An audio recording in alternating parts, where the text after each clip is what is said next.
Guys, Okay. I'm recording right now for the channel.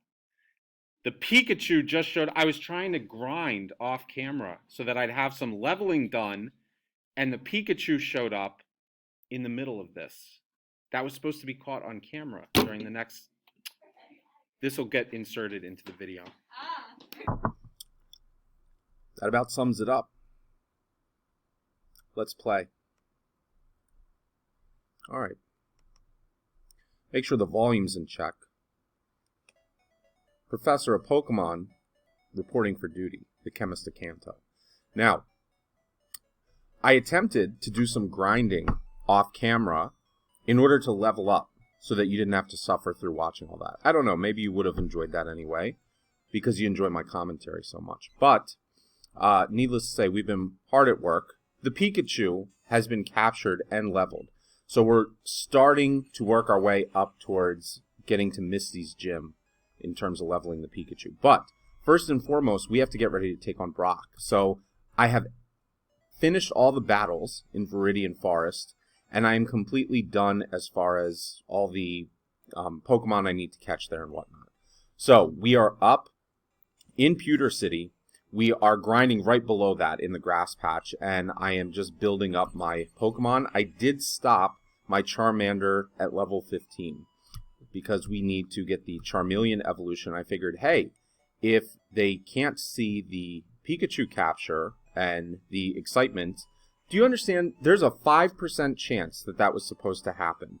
I have had plenty of times where I have been grinding and looking for a Pikachu in Viridian Forest for, I don't know, 20, 30 minutes. I turn it on off camera for 5 minutes just to do a little bit of leveling, and the Pikachu shows up.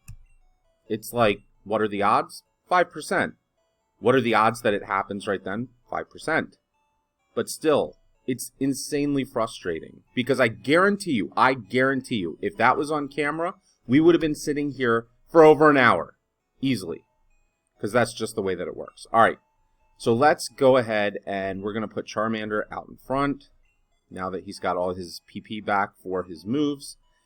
And we will move him down to the grinding area, level him up.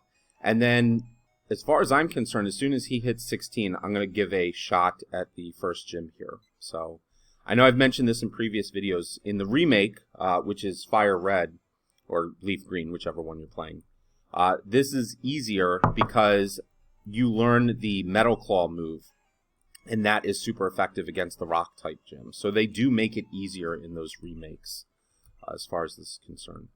By the way, one of my viewers was telling me that I need to come out with this new Let's Play, and I informed them, you do not rush my art.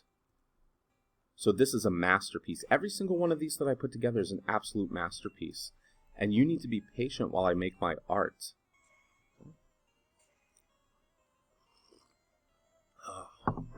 I think we've got the volume at a good setting at this point, so.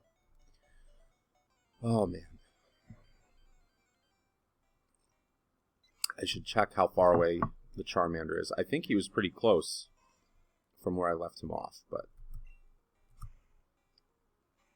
we'll have to see how easily we can take down the Rock-type Pokemon.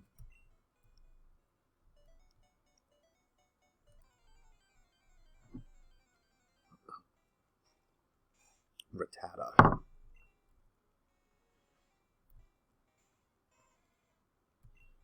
Sorry I'm drinking so much coffee here. It's early in the morning, to say the least. This is the optimal time for recording with everything going on. I should probably have some more recording time, so not the end of this week, but the end of next week. Because the school that I teach at, we have our spring break, and I should get a period or a pocket of time, since grades will be done and uploaded and all that good stuff, where I can just focus on some content making on my time off before we return. And then obviously during the summer, man, I can't wait for summer break for various reasons. Number one being I can actually go outside and enjoy the weather, because the weather's been, we're in the middle of March, and it's, you know, completely bipolar, where it's like one day it's, 35, 40 degrees and raining, and then the next day it's gorgeous and 70 degrees outside. So, You know, it's always fun when it's real nice and you start packing away any sort of winter jackets and winter clothes. And then the next morning it's, you know, feels like the middle of February. So, but there will be plenty of recording time over the summer. So I'll be able to work on my hobby channel here. And then I will obviously be pushing out new content on my main chemistry channel, Chem Complete, for those of you that don't know.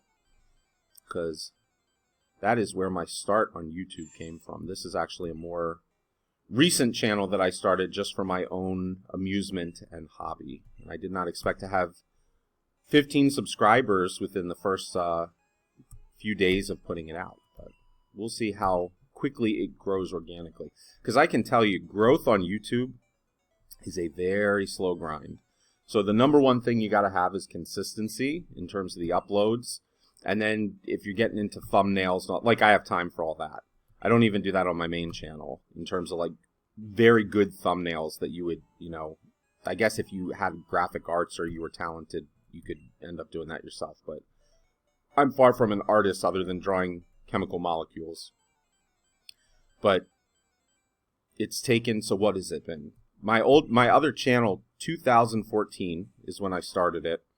And I am just shy of 10,000 at this point. And we're in 2021 at this point. So needless to say, that is a very slow, steady growth that happens over time. Now, in fairness, I don't upload to that on, you know, even a weekly, a lot of times even a monthly basis. There was one time where I took like 2 years off in order to, you know, do various things. It was primarily because my first kid was born. But all right. Hurry up, Mander. Let's go. We need the Charmeleon.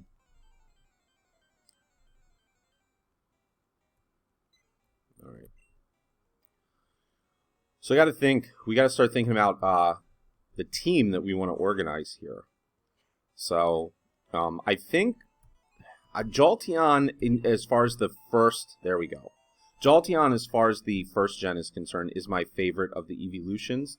But because I always get the Pikachu from Misty's gym, I usually stick with a Raichu as well. And so the question is, do I want to use the Raichu as the main electric Pokemon on the team, or do I want Jolteon? So while Jolteon's my favorite, practically speaking, I think from like a stats perspective, as well as keeping the team well-rounded, Vaporeon is probably the best choice. Because I obviously have Fire covered with the Charizard when we get to that level. Although I like to run an Arcanine on my team too, because it's one of my top 5 Kanto Pokemon. So we'll have to see what the team mix-up is going to be like. I usually like a Fire, a Water, a Psychic, an Electric. Grass, sometimes it can depend, because usually Grass is going to be there for taking care of either like ground and rock type Pokemon, which I can deal, the Water can take care of that anyway, or the Grass is there for water type Pokemon, which the Electric can do. So Grass, because I'm already going to have an Electric and a Water, it's like redundant in terms of the need there. But I might end up putting a Grass Pokemon in. So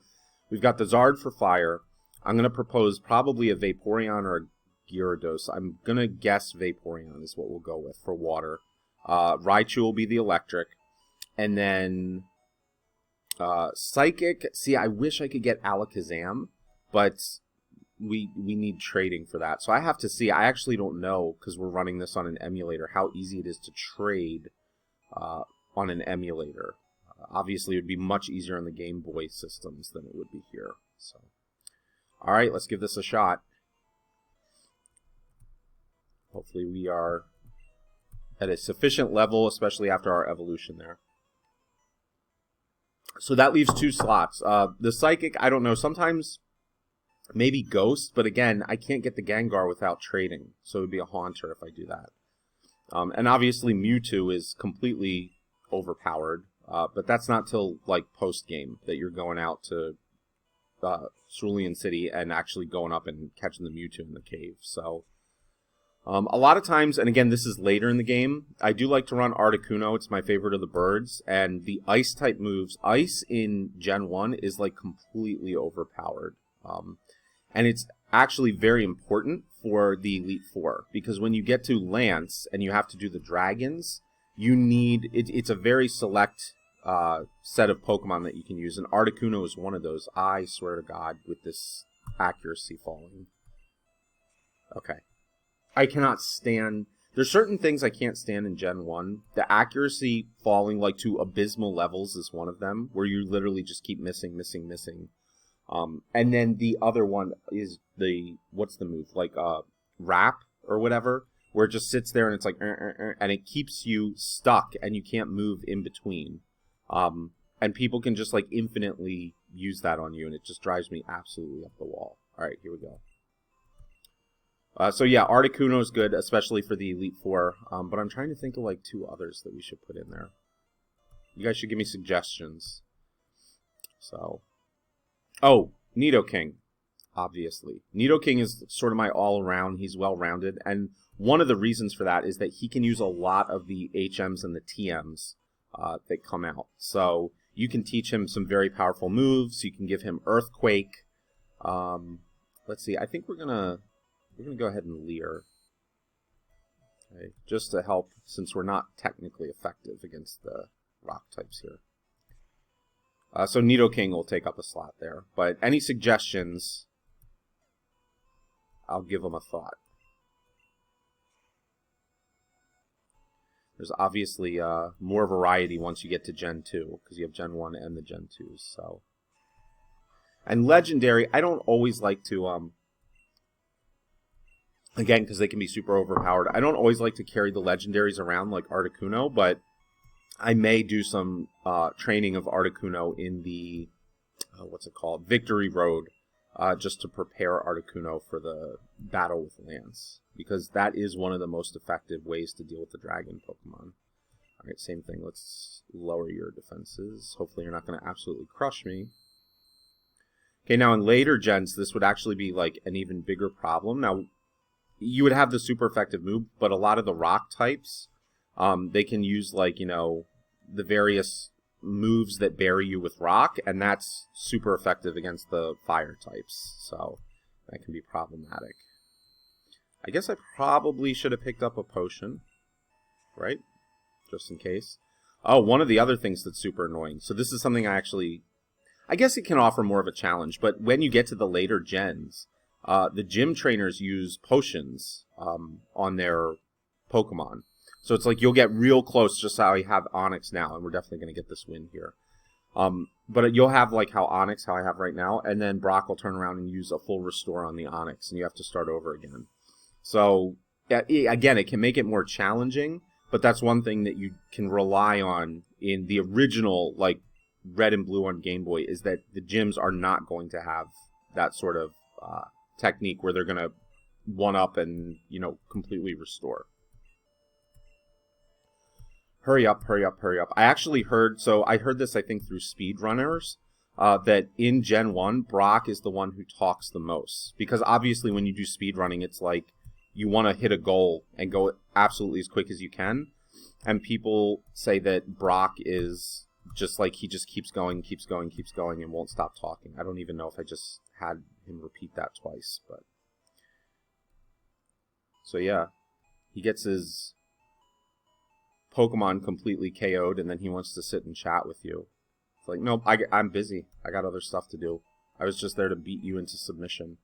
Alright, let's get some potions, because those are going to be a necessity. I don't want to be running back to the Poke Center every 2 minutes. Let's see, 15, yeah, that's half our budget. We can do that. Okay. Pokeballs, yeah, need a couple of those. Man, money goes fast in these OG games. Gotta be careful. Okay, antidote. Let's, just in case we get some poisoning. Especially we want to take some of this stuff with us, and the Paralyze Heal. I can only get one. We want to take it with us because we're going all the way over to the cave, right? The first time that we meet Rocket, and it's got like all the Geodudes and the Zubats and whatnot. So we got to be careful and be prepared if we're going into the cave. Although we will rack up some more money when we go and fight trainers here. So, alright, I think because we're getting close to the 15-minute mark, and that's usually about the time I have set aside for these, we're going to heal. We'll wrap up, so we're done the first gym, and then we will head over to the cave for the next one. I will push content out or create my art as soon as I can. All right. So let's wrap up this heal, and then this is where I'll put the quick save in. You have 15 minutes of glorious content to watch here, and then I will see everybody next time. So thanks for tuning in. Professor, out of here. I'll see everybody next time. Thanks, guys.